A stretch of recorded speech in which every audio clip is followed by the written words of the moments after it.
Eu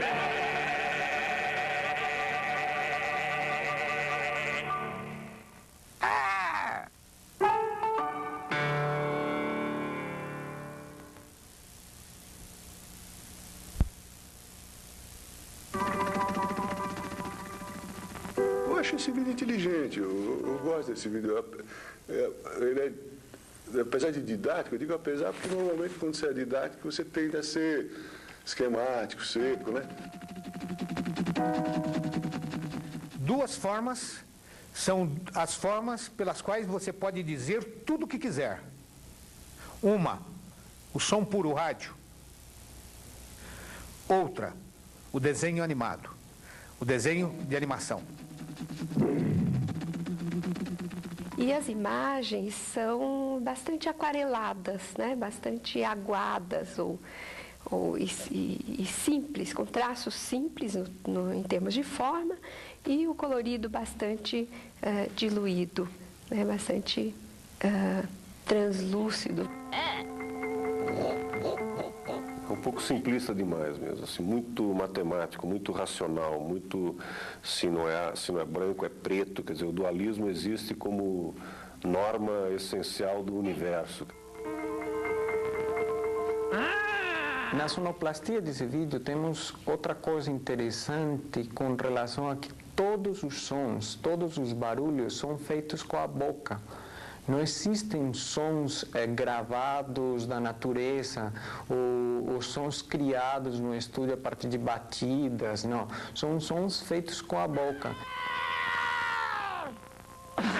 Inovador porque é um tema difícil sendo elaborado e trabalhado através da imagem de uma forma sedutora. Se reflete ao mesmo tempo que se seduz.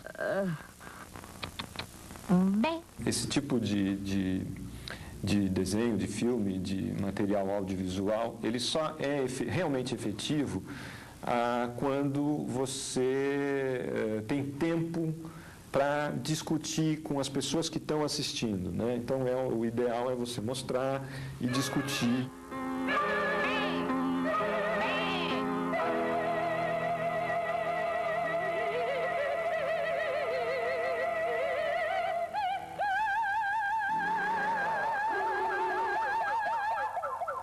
Não é uma ideia nova, né? Uma ideia que pertence ao patrimônio cultural da democracia, vamos dizer assim, qualquer lição de democracia implica em você relatar um fato como esse, né?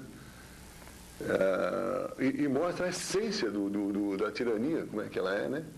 Eu acho esse vídeo inteligente, eu gosto desse vídeo. Ele é, apesar de didático, eu digo apesar porque normalmente quando você é didático você tende a ser esquemático, seco, né? Ele faz apelo para o humor, que é interessante, né? Acho que uma criança vai localizar naquele E, talvez um avô ranzinza, talvez um pai rabugento, né? Talvez uma tia malvada, né? Talvez um professor também, né? Meio cheio das ideias próprias, né? E únicas e imutáveis, né? E acho que um adulto vai transportar isso para a política mais no momento que ele vive.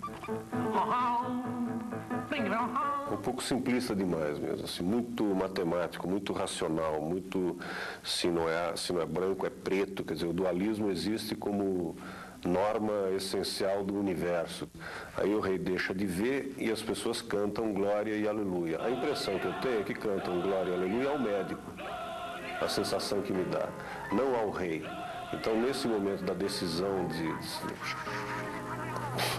segurar o cara, eu tenho a impressão que pode passar uma coisa do desafio à autoridade ou qualquer coisa assim. O indivíduo, o rei viu E, mas o rei, a autoridade, decidiu B, né? Quando todos estavam vendo E, né? Então é na porrada, todo mundo vai ver B. Então aí sim, aí é uma afirmação de o que significa o poder. O que mostra essa narrativa é que o rei, vamos dizer assim, ele ignora, né, toda aquela participação e aquela sequência e muda toda a situação com o seu poder. Aquele cochicho com aquele personagem ao lado dele, dá vontade de saber o que é que ele cochichou, mas dá para a gente interpretar o que é que ele cochichou. Ele modificou todo o caminho.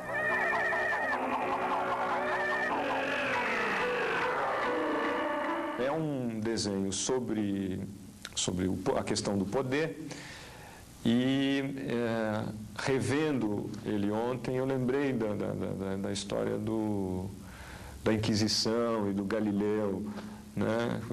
Que ontem que eu me toquei com a história do papagaio no final, né? Que Galileu dizendo que era a Terra que girava em torno do Sol, todo mundo falando que não era, e ele sendo obrigado pelo poder da igreja, o poder constituído naquela época,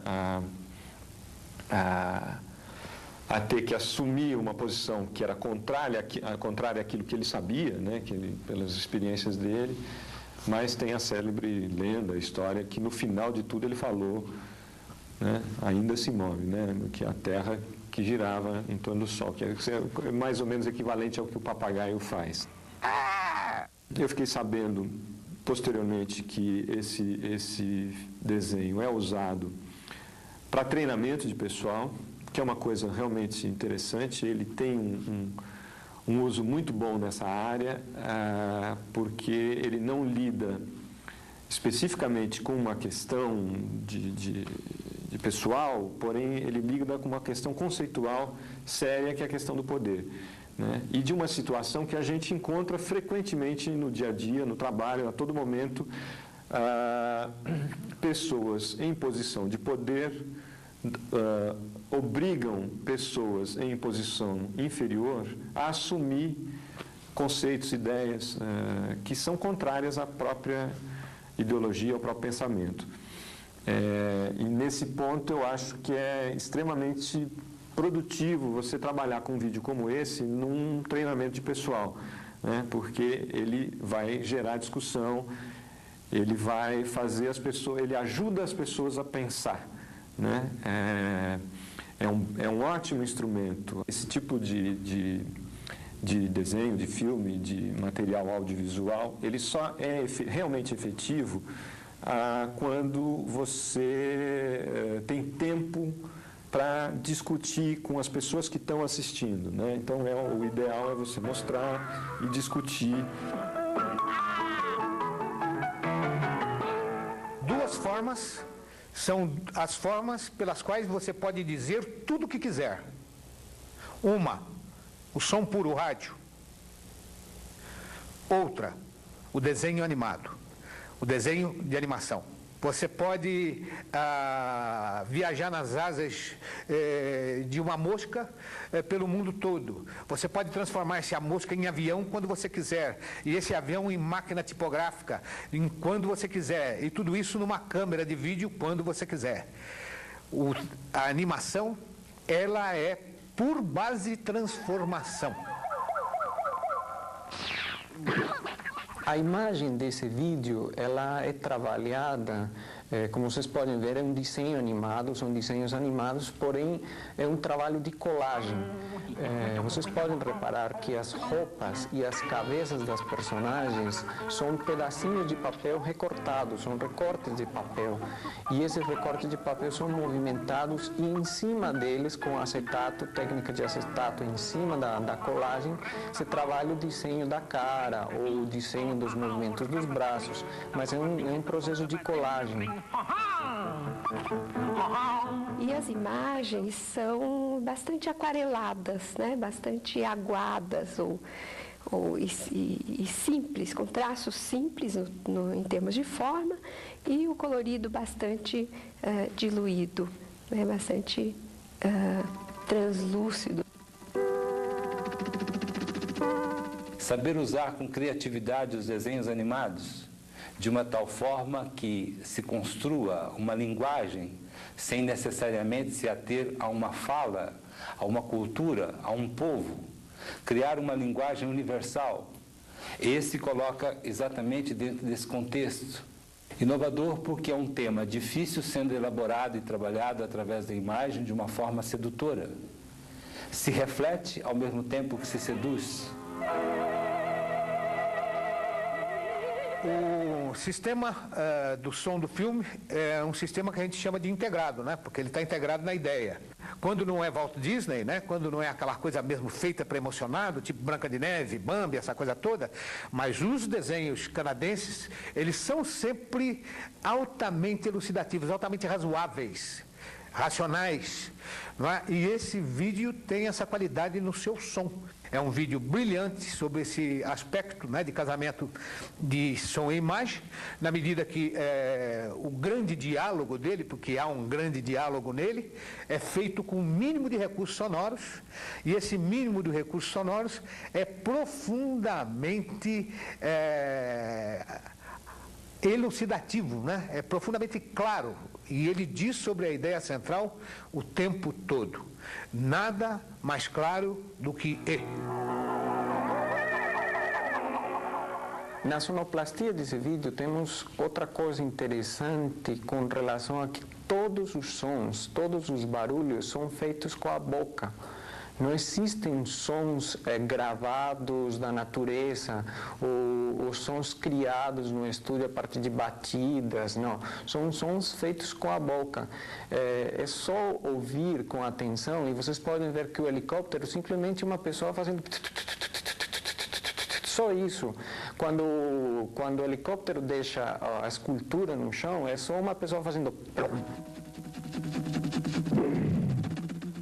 O desenho animado, como ele permite o exagero da imagem, né? Ele permite o exagero do seu ponto de vista iconográfico, ele permite o exagero do som também. Você vê que é uma corruptela de temas clássicos, né? Acho que tem aí o Barbeiro de Sevilha, tem alguma coisa de polonese, eles pegam um tema, e geralmente piano, né? E é muito curioso, porque quem criou esse desenho criou uma coisa universal, que o que se fala são só duas letras, né? E e B.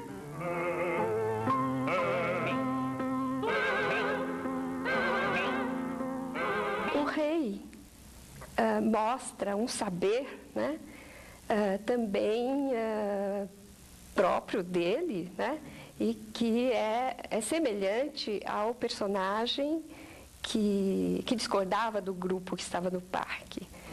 Ele afirma e confirma a sua interpretação do objeto colocado. Até que vem o médico, né, que tem a posse do saber profissional, estudado, e com todo o respeito, isso chama muita atenção nessa história, o tanto que ele faz inclinações de corpo e o tanto que ele se mostra, né, um súdito daquela autoridade, mas mesmo assim ele demonstra que, via o saber dele, ele pode mostrar para aquela autoridade, né, para o rei, que ele pode enxergar o objeto, pode interpretar do modo correto. E ele chega a vias de fato, ele oferece o instrumento, de novo, quero chamar a atenção para o instrumento, ele mostra o instrumento e o rei observa que com aquele instrumento ele fala, ele interpreta do mesmo modo que os outros personagens. Aí vamos perguntar, e o papagaio que estava lá preso na gaiola, né? Já que toda a população, todos os personagens ali passaram a papaguear o que a autoridade e autoritariamente havia imposto, né? O papagaio foi o que restou nessa história como uma brecha, um ponto de saída, né? Um ponto de busca de saída ou de voo, apesar dele estar engaiolado. Frente à violência do saber autoritário, né? Ele descobre que ele precisa falar como papagaio naquele momento para não ser machucado, mas depois ele termina lindamente resistindo e afirmando a sua interpretação. O particularmente como forma, eu gosto muito do papagaio. Eu acho uma sacada muito interessante, né? Porque ele representa até a malandragem, né, e a astúcia que você tem que ter diante da ditadura. Ele não apanha. Ele dá ele fala o que quer corretamente, quando alguém pega pelo pescoço, imediatamente ele concorda. Né? Ele sai fora, ele é um malandro na jogada. E a única pessoa que se diferencia, pelo menos das pessoas comuns, pela sua roupa, inclusive pela cor da sua roupa, é aquela pessoa que enxerga diferente. Se vocês podem reparar, ele é o único dos populares que não tem bigode, que não tem barba, ele é o único que não tem chapéu. E tem uma roupa roxa, uma cor diferente, completamente diferente. Bem.